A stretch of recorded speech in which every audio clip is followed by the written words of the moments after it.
Hello and welcome to episode 629 of Prog Review. Ouch. And today it's Marillion's Clutching at Straws Deluxe Edition. I've already reviewed the album, so I'll put a link at the end so you can easily find it if you didn't see it the first time round. But yeah, this was recently released. It's a part of that series that they're doing of reissues, similar to the Jethro Tull ones that are out, where they expand the album and put extra tracks on live material, and a surround sound disc as well. And that's what we've got here. So we've got the album, but this time it's a new stereo mix from Andy Bradfield and Avril McIntosh. We have 2 live discs. It's a whole gig live at the Edinburgh Playhouse from the 19th of December 1987, spread over 2 discs. Disc 4 are the demos from Clutching at Straws, which we've seen these. Some of these appeared on the, I think it was the 1999 edition, that reissue back in the day. And the final disc is the Blu-ray, which has the album in stereo, the remix, the 5.1 audio.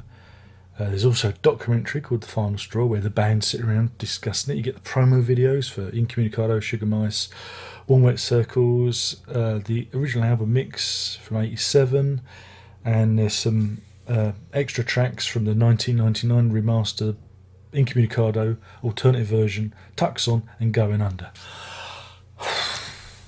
Phew, that was a lot, wasn't it? So yeah, I mean, what can I say? Really, I guess it's all about the remixes. Because some of the Edinburgh Playhouse material appeared on La Ladra, the live album from, was it 88 or 89? I can't remember. It was a long time ago, wasn't it? I think it was 88. Wouldn't be 89. Because that's when Season's End were out, wasn't it? I remember getting it when it came out on CD, because the CD was different to the LP. There was more of it. Those were the days when there were bonus tracks on the CD editions. Same with Clutching at Straws, because you had Just for the Record, which wasn't on the LP version or the tape version. But I'm getting completely off the subject, aren't I? So yeah, it's really about the remixes, and we don't have Stephen Wilson doing them this time. We have, like I say, Andy Bradfield and Avril McIntosh having a go. We'll talk about the stereo one, because again, I was quite interested to hear. I was going to give them a go, because it's not Stephen Wilson, it's someone else doing it. And yeah, the stereo mix is a lot louder than the previous remaster and the original. It's a bit clearer. It's a bit clearer. The loudness wars, some people may be offended by the loudness of it. Whether or not it's like a definitive mix, I don't know.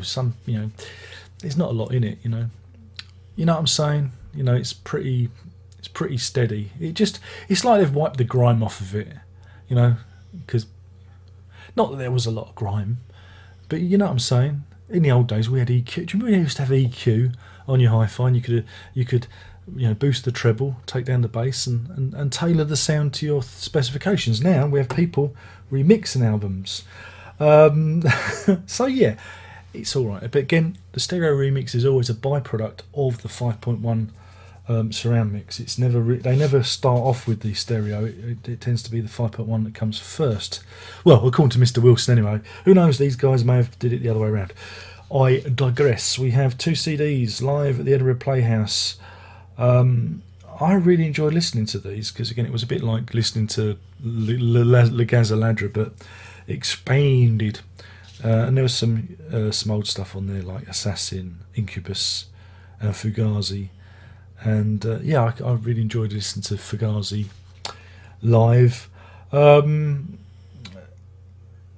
also, the second disc is quite a bit of Misplaced Childhood, but it cuts out. So cuts out in Market Square Heroes. But it's it is what it is. It is what it is, and it captures. I guess it captures the band at their peak. I guess you'd call this their peak. I don't know, or it depends. I suppose Misplaced Childhood was their peak, but this is the come down from the. I don't know. They were still everywhere back in the day. They were still selling out places and that. And then you get the demos on disc 4. Again, we've heard these on the 1999 issue of the album.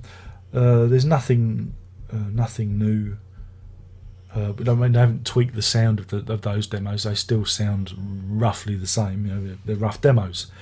But you do get some release stuff. Hotel Hobbies, One Wet Circles, which has a very interesting kind of coda at the end of that, which I don't think the band used. And demos of Just for the Record, Torch Song, and Sludge My Hearth. So it's, something there for you to tempt you in for the hardcore. And then we come on to the Blu-ray. And for me, the Blu-rays are always the money shot for me. It's why I'm buying them. It's what gets me through the door. The 5.1 mix, it's not bad. I've got no real criticism of it. I thought it'd be a bit more cinematic because I really liked the Misplaced Childhood one. I thought that worked really well. So did the Brave one, but again, the Brave had more elements to it, more depth, of instruments. There's lots more going on in the mix, and yeah, this it felt quite a straight ahead 5.1. There was nothing new, like kind of jumping out at me. It seemed fairly, here it is, this is the mix sort of thing. So yeah, and there was a few bits where I thought the bass could have been, boosted, but that's just me. I like the bass guitar, so I'm just being a little bit hypercritical there. The documentary is good fun because the band talk about the problems they were having and how difficult it was to follow up the previous album and the pressure that was on them and having to work really fast to keep all the balls in there and tour. So that's quite interesting, and you get to understand like the pressures that were on the band. And yeah, and if you want to wallow in nostalgia, you have the original promos, which is in standard definition, but look very nice. There's also a booklet as well. It comes with a little book, which it's all right. It's got a big print though, but mainly it replicates the lyrics and some pictures, but it's not like the Jethro Tull stuff where you get a lot to read. So, like I say, it is what it is. But I got it for 22 quid. I think it's on Amazon for about 24.99 at the moment. And that, if you're in the game, represents really good value. I can't fault these releases. They are, well, they're as good as you're going to get, I suppose. They put as much in as they can give you. And again, if you're collecting them, great. But if you're looking for something new and you've got the 1999 edition, you might you might just want it for the live material. Yeah, I enjoyed the live stuff for once. Funny thing is hearing it, I've got so used to Steve Hogarth singing the stuff. It was odd to hear Fish do it again. The trilogy of Hotel Hobbies, One Wet Circles, and That Time of the Night. I just always think of Hogarth doing it, so it was odd hearing Fish do them again. So, but yeah, I enjoyed it. It's good, good value for money. You can't complain. That's it. That's all I can say, really. So in terms of rating, I'm feeling very generous of it. Again, I'm not, I think I've become less of a fan of it as time's going by. But as a package, I'm not rating the album, I'm rating the package, remember that. I'm going to give this 5 Warm Wet Circles out of 5. That's 5 Warm Wet Circles out of 5 because, hey, 22 quid. Who can complain? I'm not going to complain, are you?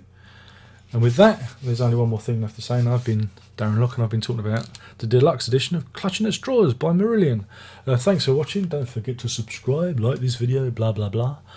But we'll be doing all this again soon. But more importantly, we must always remember to prog on.